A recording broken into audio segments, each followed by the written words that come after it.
So I see this venture as a continuation of the civil rights struggle, and I see it as a continuation especially of the freedom rides. The good news is that after engaging the security forces and sitting down and talking with them about what the responsibilities had to be, and then eventually going to Israel's high court, we won a major victory in 2006. Hello, my name is Stanley Heller. Welcome to The Struggle. The Struggle is shown on 21 cable stations from Vermont to New York City and on the internet at thestruggle.org.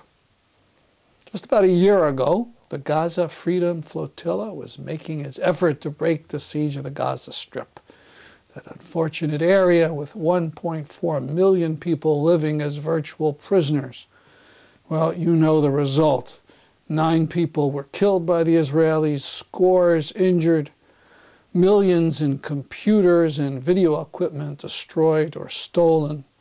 And the ships themselves, I believe only the Mavi Marmara was returned, and the other ships are still being held by Israel. Another effort will be mounted at the end of June, this time with an American ship in the flotilla, named the Audacity of Hope, to remind the world of the false promises of the U.S. president. We'll be giving this effort as much coverage as we can. Today we'll have video featuring Alice Walker, one of the U.S. most famous authors, novelists, and poets, and what she'll be talking about, the boat. She says this is the freedom ride of this era. Then an interview with one of the persons who will be on the boat, Gale Khoury Toensing. Following that, parts of talks given at the Gandhi Peace Award in New Haven on Mayday. The award's been given since 1960 to people like Eleanor Roosevelt, Benjamin Spock, and Cesar Chavez.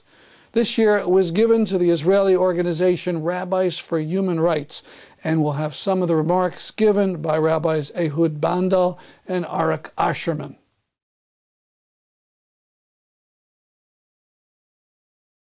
Our past is pretty bloody and heinous, and we would like to evolve out of it. And this is one of the ways that we can, by joining with other people who see the world similarly to us. I grew up in the South, and 50 years ago, there was hardcore segregation, very similar to what is happening in Gaza and in the West Bank. And we prayed for people to come to us. We prayed for people to break through the Klan, the racist police, the white citizens' councils. We prayed for people to come and illustrate to the rest of the world what we suffered every single day. So I see this venture as a continuation of the civil rights struggle, and I see it as a continuation especially of the freedom rides. This is the freedom ride of this era. To get on this boat, make it to Gaza, make it to the West Bank, and understand your political lineage, which is to oppose with every drop of your blood this kind of oppression of anybody, anywhere on earth. It isn't right, and those of us who have already been through these struggles and actually won a few of them have an obligation to go and see where the same thing is happening to people, to join our stories to their stories, and to encourage them, especially the youth, to know that these oppressions can be ended and that it may take the rest of our lives, but we are here to start. We shall live in peace. We shall live in peace. I'll be speaking with Gale Khoury Toensing, who's one of the people who'll be on the U.S. boat to Gaza come this June. Gail, tell us about this project, the U.S. boat to Gaza. Well, the U.S. boat to Gaza is part of an international flotilla that's going to involve around 22 countries and maybe more than 15 boats. The organizing group is hoping to get about 1,000 people or more to go on this flotilla to break the siege of Gaza. Now, there was a flotilla last year that was treated very unfortunately. Yes, there was. It was a smaller flotilla. There was a large boat from Turkey called the Mavi Marmara, and the Israeli military force came onto the boat and basically executed 9 people. including an American. Now, I want to find out about yourself, because the Israeli government is saying this flotilla is an effort by Islamic terrorists. Tell us about Gale Khoury Toensing. Well, I'm not an Islamic terrorist. My grandfather was a Christian priest from Jerusalem. I'm a Christian. And the people that I know who are on the flotilla, on the American boat to Gaza, none of them are Islamic terrorists. I'm not even sure if any of them are Islamic, actually. And in fact, last year, as far as I know, people went to enormous trouble to make sure there wasn't any kind of weapon and that all the cargo was inspected, and still they were met with violence. Right. Well, this year the U.S. boat to Gaza is not carrying any humanitarian aid. The only thing that we'll be taking will be hopefully thousands of letters to the people of Gaza expressing solidarity from Americans, ordinary Americans, and hope. Basically, the message of this this flotilla, this trip to Gaza, is one to bring hope to the Gazan people. 1 million and 1.5 million people in Gaza live under the most oppressive kind of occupation, and they have a horrible life. It's a message of human rights and hope for the future. Now, tell me more about yourself. You mentioned your grandfather, but where do you live, your profession, and so on, your interests in this? Mm-hmm. My family, my background is Palestinian and Lebanese. I was born in Canada. I live in Connecticut. I'm a journalist. I work for an Indian Native American publication. We have a website and a magazine, and I draw very much similar parallels between what happened to American Indians in this country with the advent of settler colonialism, with what is happening in historic Palestine and the colonization of historic Palestine. And for how long have you been active on this issue? For about 10 years. What got 10 years would be 2001. Right, exactly so.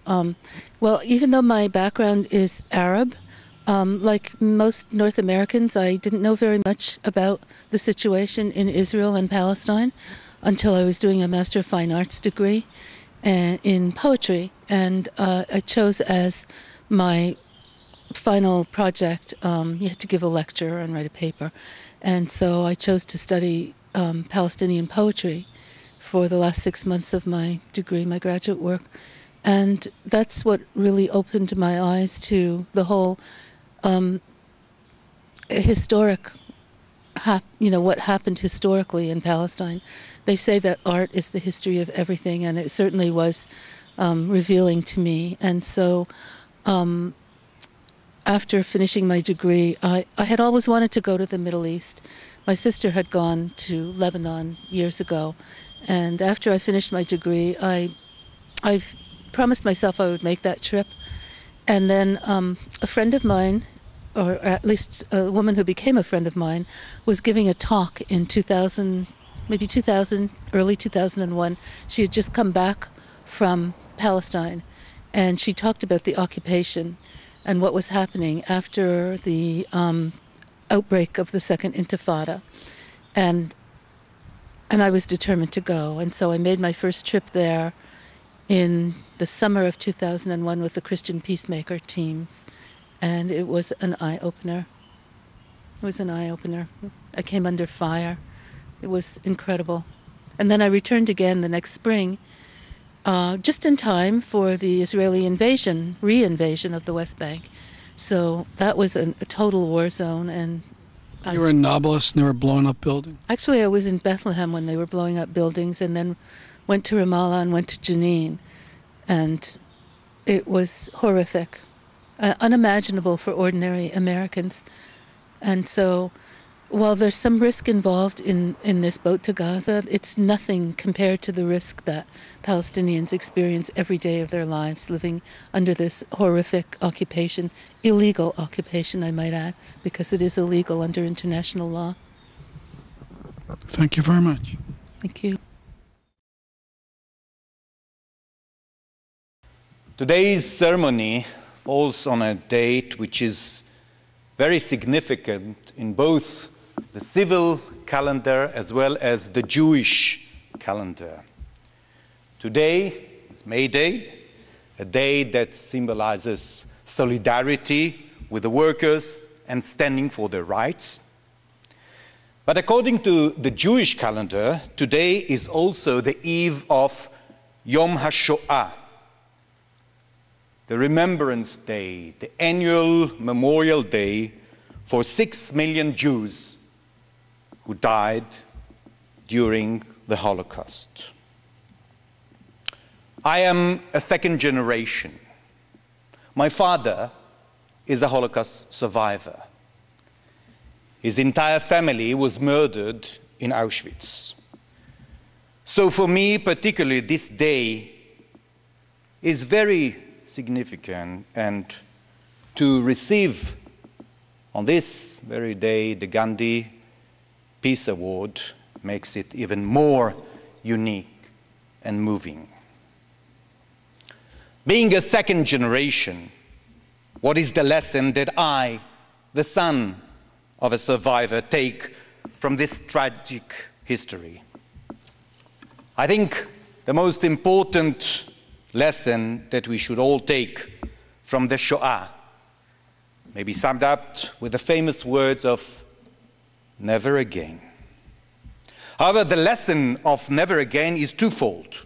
Yes, firstly, there is the never again that says never again Jews will be led to slaughter without being able to defend themselves. Yes, this is true, and that is why I proudly served as a paratrooper in the Israeli Defense Forces and continued to serve until the age of 45 when I was released from my reserve duty. But there is another meaning for never again. Not a particular one, but rather a universal one, which is no less important and perhaps today even more important. And that is, never again will people, any people, suffer from persecution, oppression, humiliation, dehumanization, and denial of their basic rights. Friends, don't get me wrong. I'm not suggesting in any way that there is any comparison between the Shoah and the situation between Israelis and Palestinians in the Middle East. What I am suggesting, however, is that no one is immune against racism and xenophobia. And therefore, we need to be constantly on guard lest anyone, including ourselves, fall into the deadly trap of bigotry and hate.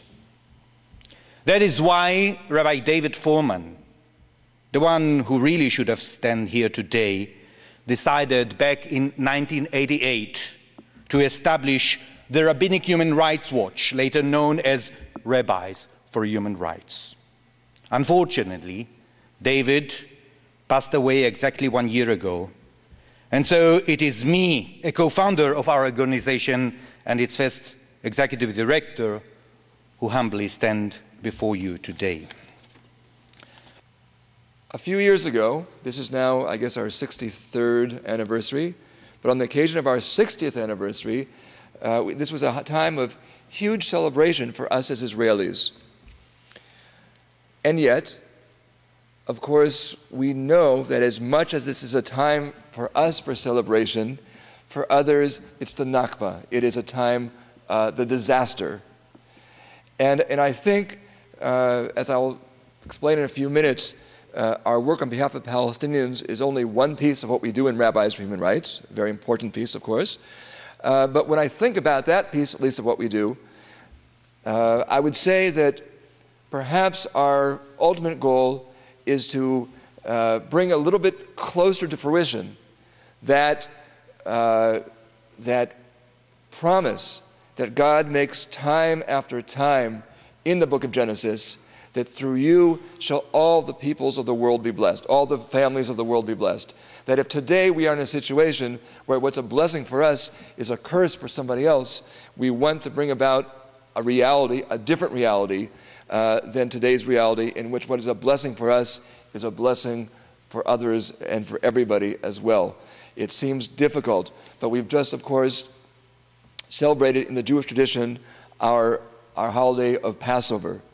In Passover, we learn of the God, what Rabbi Michael Lerner has said, the God of endless possibilities, that we do not have to accept the current reality as being our fate forever, that you do not have to accept being slaves. That what seems like an eternal and unalterable situation is not an unalterable and eternal situation, because the God of liberation, the God of freedom, the God of endless possibilities says that there can always, and we can together as partners with God, bring about a different reality.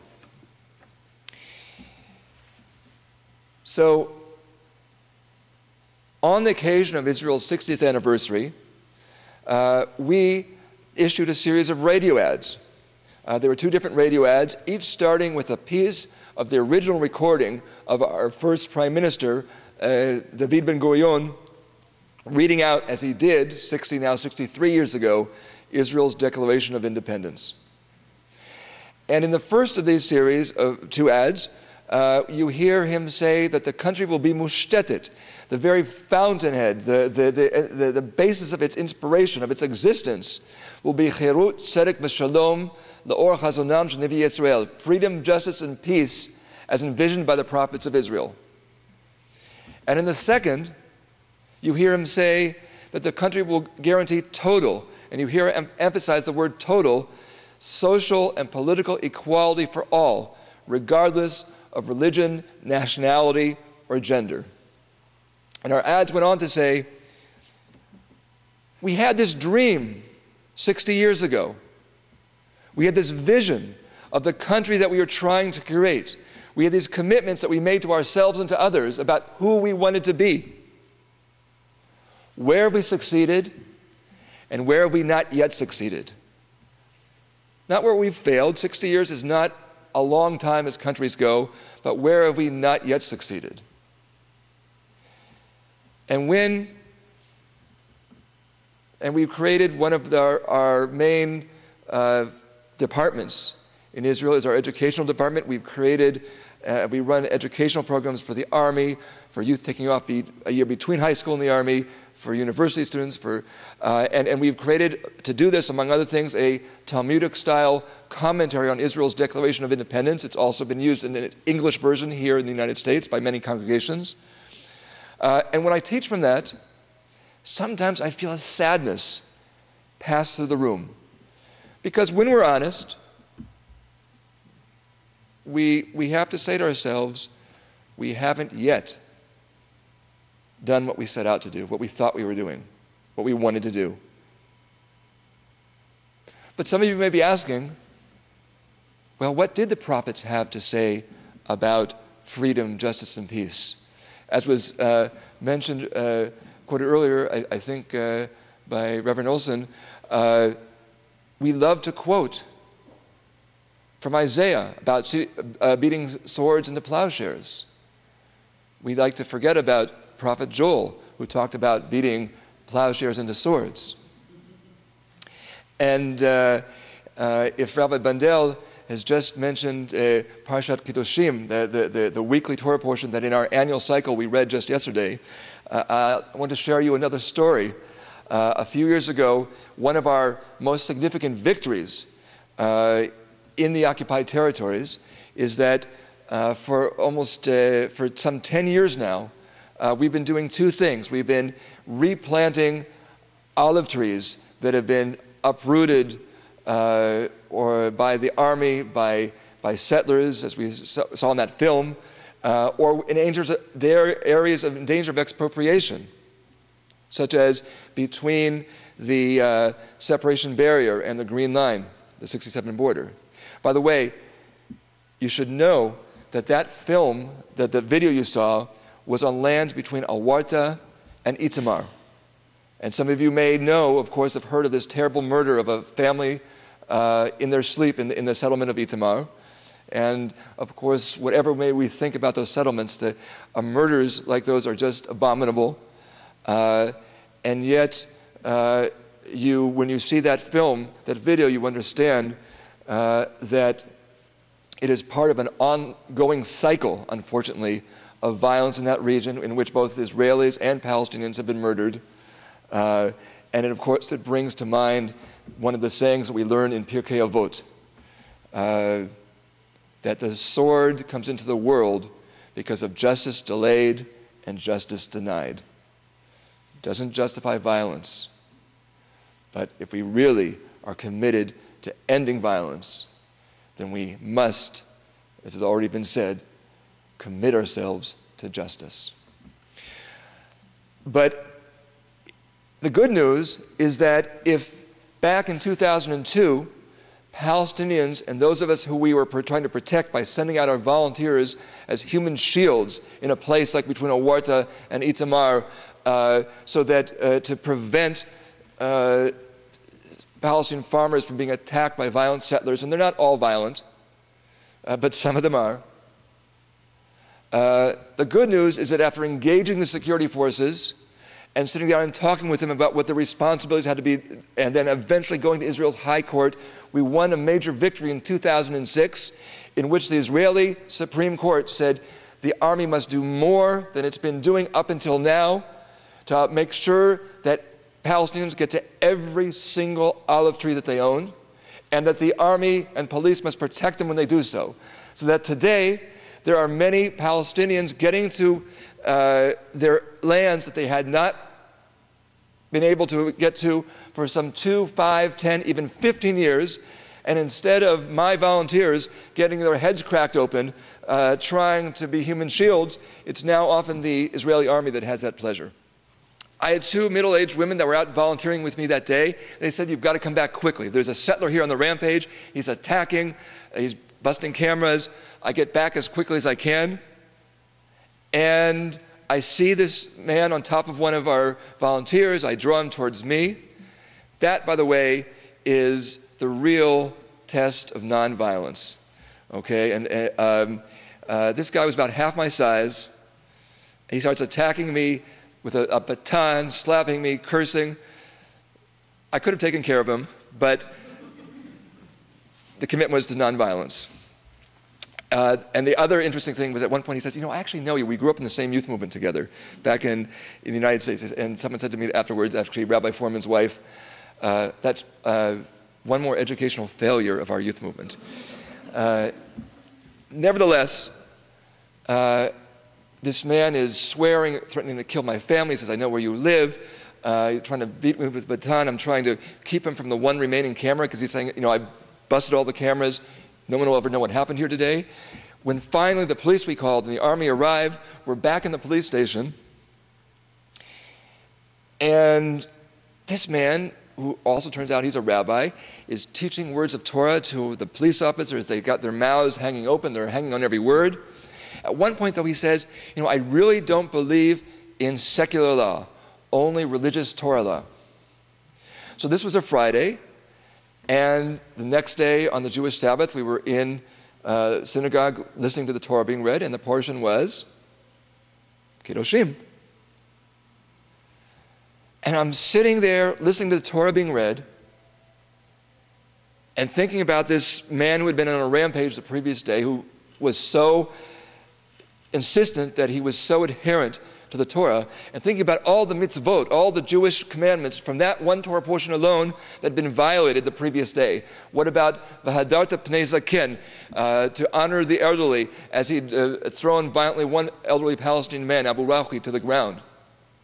What about loving your neighbor, as was mentioned, loving the stranger? And how about the prohibition against telling falsehoods? And there have been plenty of falsehoods told at that police station. And do not stand idly by while your neighbor bleeds. I had begged his fellow settlers to restrain their friend, and they stood idly by. The point is that in Israel today, I think through most of the world, but certainly in Israel and the Middle East, religion is such a powerful force, and we must fight for the soul of our religion. But in the Jewish context, I will say that of all those debates and all those divisions, and we Jews love to debate and discuss, perhaps the most salient and most important of those divisions and debates today is between those who think that all those wonderful commandments we have about how we treat our fellow human beings are for Jews only, or our own particular Jewish community, and those of us who, it's already been said, when we read in those first verses of Genesis that all human beings are created b'tselem Elohim, in God's image. It doesn't say just the Jews. It doesn't say just the rich. And it makes a point of saying both men and women. Last week I talked about the anniversary of the admission by the U.S. ambassador to the UN that sanctions on Iraq had killed hundreds of thousands of Iraqi children. We now have a section devoted to this issue on our website, including a new audio interview with Kathy Kelly and an article by Felicity Arbuthnot. They were both eyewitnesses to the killings approved by Presidents Bush, Clinton, and Bush. Finally, 2 cartoons by Latoufe on the eve of the internet call for a massive march to the Palestine border. In Egypt, it may actually happen in large numbers. It takes place on what the Palestinians call Nakba Day. Nakba means catastrophe. They're talking about what happened in 1948. And certainly the attempt to create and expand a Jewish superiority state has been a catastrophe for Palestinians. That's our program for today. See you next week at this time. I'm Stanley Heller, and this is The Struggle.